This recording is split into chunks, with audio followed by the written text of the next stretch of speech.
शिव भक्त ऋषि दधीक जी की जो शरीर की सारी हड्डियां थी वो वज्र की लोहे की कैसे बन गई। तो वो हुआ ऐसे था कि जब श्री शिव भगवान ने जटा शिल्पकार के रूप में सतबीज की मूर्ति बनाकर तैयार कर दी थी, तो अब सतबीज का जो विवाह था वो देवी सती के साथ होना था ना। तो हुआ यूं कि देवी सती तो अपनी मन ही मन में ये सोच ही रही थी, तो देवी सती ने श्री शिव भगवान को भी कह दिया था कि मैं असल में आपसे ही शादी करना चाहती हूँ। तो हुआ यूं था कि ये एक प्रभु की लीला थी। अब सतबीज बिल्कुल ठीक हो गया था, तो कुछ ऐसी आत्माएं ऐसे कुछ असुर थे जो बुरी प्रवृत्ति के थे, जैसे कि तारकासुर ने विदुरासुर नाम का एक जो असुर भेजा कि जाओ देवी सती का वध कर दो। अगर देवी सती जिंदा रही तो श्री शिव भगवान के साथ देवी सती का विवाह हो जाएगा। उसके बाद श्री शिव भगवान ने जो वो गृहस्थी जीवन स्टार्ट कर लेंगे, तो हम असुरों से वो एकदम पीछे हट जाएंगे, जहाँ हमसे प्यार करना कम कर देंगे। इससे पहले तुम श्री शिव भगवान की जो शादी ना हो सके, ऐसी हम एक विधि बनाते हैं। तुम विदुरासुर ऐसा करो, जाकर देवी सती का वध कर दो। जैसे कहते हैं ना संस्कृत का एक श्लोक है कि विनाश काल विपरीत बुद्धि, ऐसी असुर बुद्धि होती है वो विपरीत बुद्धि हो जाती है। तो उन्होंने ऐसा सोचा तारकासुर ने कि क्यों ना जिसके साथ भी श्री शिव भगवान की शादी उसका वध कर दे पहले ही। तो विदुरासुर को भेजा तारकासुर ने। तो तारकासुर के कहने पर विदुरासुर था जो वो सतबीज के शरीर अंदर प्रवेश कर जाता है। अब सतबीज के अंदर विदुरासुर प्रवेश कर गया देवी सती को मारने हेतु, जान से मारने हेतु। तो सतबीज के साथ तो विवाह होने वाला था देवी सती का। तो हुआ यूं के अब महल में तो जो था विदुरासुर को मार नहीं सकता था ना सबके सामने देवी सती को। तो उसने बोला कि मैं कुछ देर ऐसे बाहर टहल कर आना चाहता हूँ, देवी सती के साथ कुछ बातें करना चाहता हूँ। तो देवी सती की माँ ने कहा कि चलो ठीक है। होगा ऐसे कि ये जो वर और ये कन्या है तो एक दूसरे को जान पहचान मिलेंगे, कोई बात नहीं, थोड़ी देर इनको बाहर घूम लेने दो।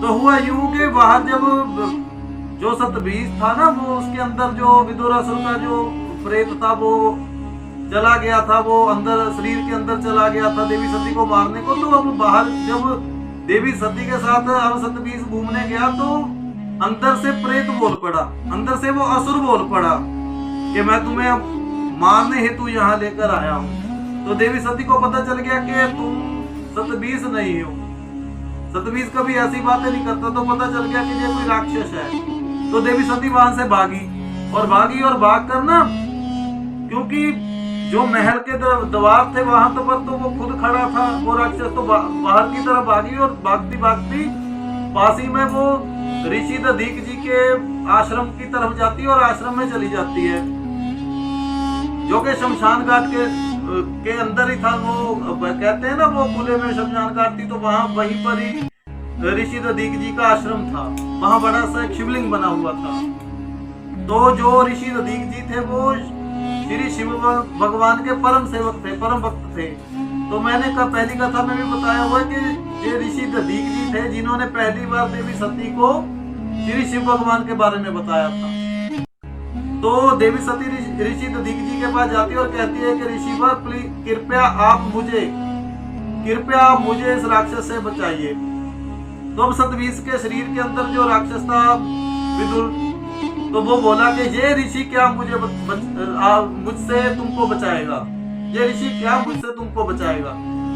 तो विदुरासुर ऋषि दधीक जी को उठाकर पटक देता है साइड में। तो ऋषि दधीक जी की जो हड्डियां थी वो टूट जाती हैं, वो धरती से दोबारा उठ नहीं पाते। तो ऋषि दधीक जी ने ऐसे पुकार कि श्री शिव भगवान कृपया हमारी रक्षा कीजिए प्रभु। तो श्री शिव भगवान प्रकट होते हैं तो और वो विदुरासुर का अपने त्रिशूल के साथ गला काट देते हैं, उसका वध कर देते हैं। तो जो सतबीज था वो पहले गिर जाता है।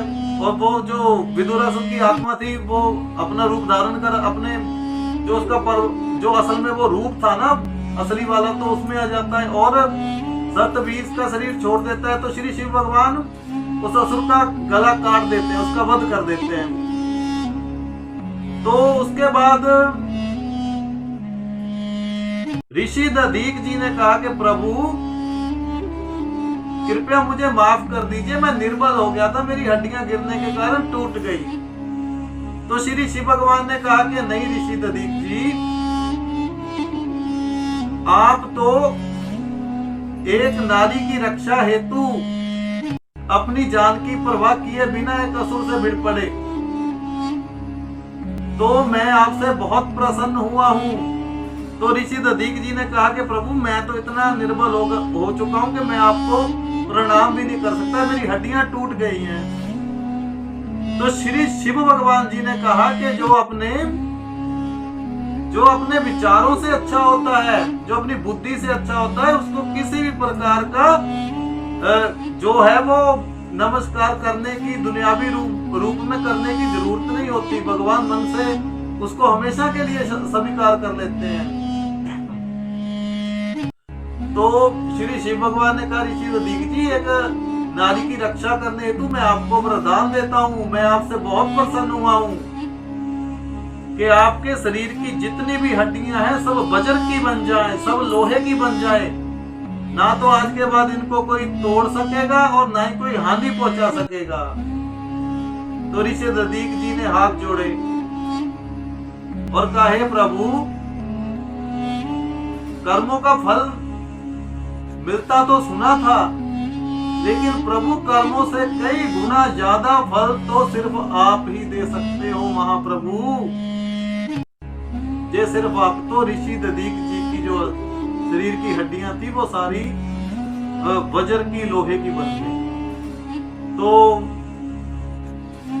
अब आगे कल बताएंगे कि क्यों